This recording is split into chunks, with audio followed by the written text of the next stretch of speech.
Well, the city is looking at its history and wants to sell or lease some of it. More than a dozen historical properties could be sold to save on some of the upkeep cost.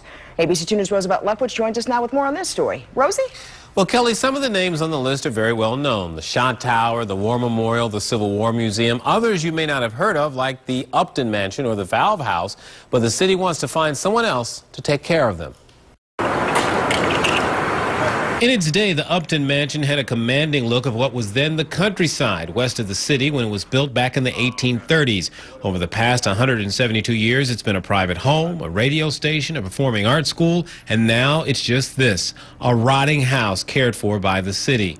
The city would love to see someone or some group come in and do something with this and 14 other historic properties that it owns and maintains.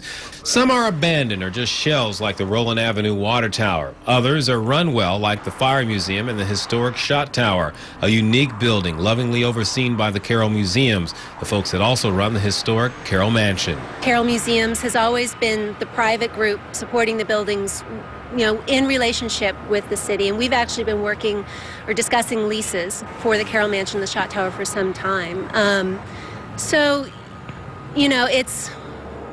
It's not so much of a surprise.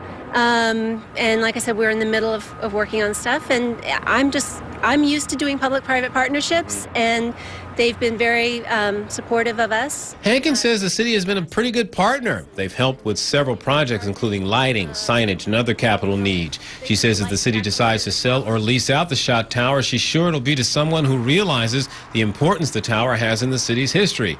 They'd like a shot as well. It is unique, and it is so Baltimore. Everything about it, the bricks that were made here in Baltimore. Everybody who comes remembers coming as a kid. So I really think there's a love and a passion for the tower, and that the community of Baltimore will support it if we have a program that they love to come to, bring their kids to.